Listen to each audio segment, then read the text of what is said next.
Ang bobo pala na ito no. Sa Boplax talaga no. Malik MJ no. Ayan, shoutout sa'yo. Anong masama dun, Brad? Only rice nga yung kasama niya eh.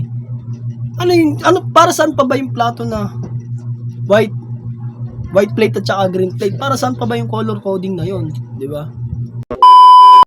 Yo, what's up mga tol? Long vlogs here. So ngayong video na to, no, ginawa akong video na to para dun sa mga nag-comment, no, sa mga hindi kumampi sa akin dun sa comment section, no, sa video ko na ginawa. Dahil nga dun sa manginasal, no, yung sa only rice at saka hindi only rice. Ang daming nagsasabi na diskarte lang yun, gawain daw nila yun, ginagawa nila daw dati. Pero bakit nyo ginagawa yun? Wala ba kayong pang only rice? Kung magkano lang halaga na idadagdag nyo sa pang only rice, di ba? Magkano lang yung pang only rice? Tapos sasabihin nyo pa, gayahin ko rin. Hindi ko nga ginagawa yun eh. Kahit sakto lang pera ko eh. Siyempre, sino ba naman pupunta naman kayo na sakto lang yung pera, di ba? Dapat may sobra ka. Pang only rice, di ba? Yung mahirap sa Pilipino eh. Ang dami eh. 97% sa mga nag-comment dito sa sa may TikTok ko sa video is negative para sa kumbaga hindi sila sang-ayon sa akin. Alam nyo kung bakit ko sinabi yung ganyan? Kasi yan eh. Yan ay cheat, pang-cheat sa pagkain eh. Cheat yan eh. Kasi bago ka palang pumasok sa mga inasal, alam nyo na yung gagawin nyo. Tol, puti ako ikaw lang yung only rice, ako hindi. Alam mo na yun. O, di ba? Sasabihin yung discarding malupiton. Discarding malupit yan. So, pang-cheat yan, di ba? Kung ikaw nag-ano sa Panginoon, nagdadasal ka, may ka sa Panginoon, alam mo na masama yun ginagawa nyo. Tapos sasabihin nyo, may-ari siguro to ng mga inasal nagpapaano ko sa wala talaga akong pakialam sa mga inasal. Ang pakialam ko yung pang-cheat nyo sa pagkain. Yan. Para sa akin nga, pagnanakaw din yun eh. Cheat ng pagnanakaw yun eh. Kasi involved yung pera doon. Magkano yung only rice at saka hindi only rice, di ba? Tapos hindi ka only rice pero gumagawa kayo ng cheat para makakain ka ng kanin ng marami. Makapag only rice ka rin. Diba? Which is mali naman yun. Kaya nga may color coding tayo.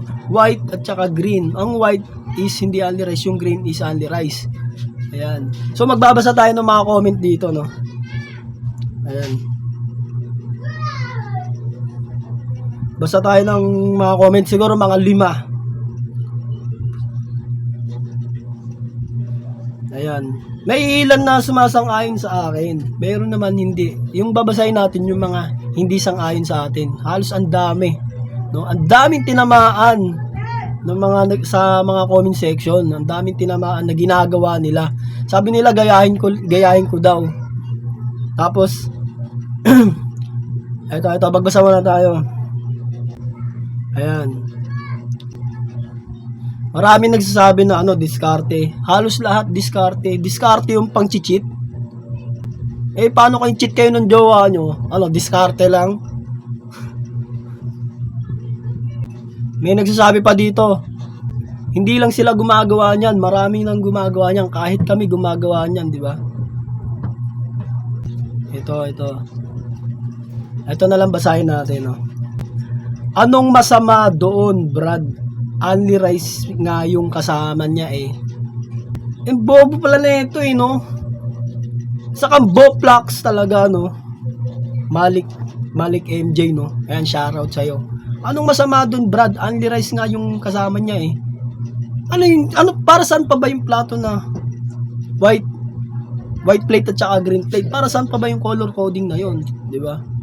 Kung kasama, di sana ginagawa na ng yan. Hindi sana hindi na ginawang color coding yung plato. Iniisang plato na lang, isang kulay na lang lahat, di ba? Kaya nga may color coding kasi magkaiba ang price. Ayan. Shoutout sa'yo, Malik, no?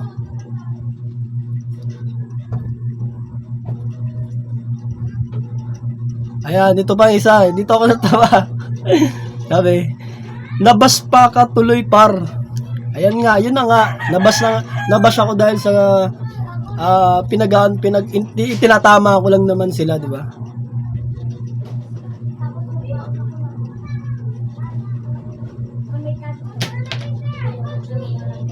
Ayan, ito. Iniiyak mo, katuwaan lang. Anong katuwaan doon, di ba? Binidyohan tapos pinost sa Facebook. Katuwaan ba yun? Tapos okay lang. Ibig sabihin okay lang sa mga nanood yon. Gagayahin na lang nila, di ba? Hindi katuwaan yun. Isa yung cheater. Ito pa. Ito naman, Rendon 2.0. Puta. Paano ako naging Rendon? Di ba ako kay Rendon? Wala akong motivational rise. Para ka rin si Rendon. Parang di ba ako si Rendon? Ito. one year ako sa Mang Inasal service crew. Dining station ko kapag yung customer ko mahirap tas one rice lang, sila bibigyan ko ng extra rice kasi nakakaawa. So ganito paano kung maraming mahirap, di ba? Bibigyan mo ng one rice lang. Di ko alam. Dahil pa nito yung alam mo yung parang siya yung may-ari, di ba? Siya yung nagdidesisyon. Ito, sino ba to? Bulagtok. Yari ka sa manager mo. Bulagtok. Hindi alam ng manager mo yan. 1 year ako sa Mang Inasal. nagbibigay ng libreng kanin, no? Sige, okay naman siguro yun para sa'yo Pero para sa manager at saka sa may-ari, bawal yun. Napaka-stricto ng mga may-ari at saka syempre manager, syempre. Alam nyo naman yung mga crew, di ba?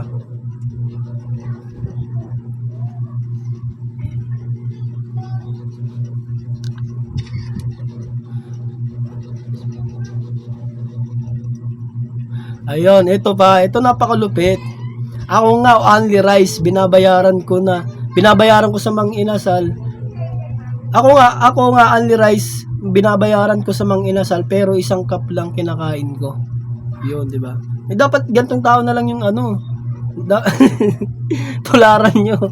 Pero hindi naman, no? Siyempre, alam ko kung bakit nag-only rice siya. Pag nabitin siya, hingi na lang siya.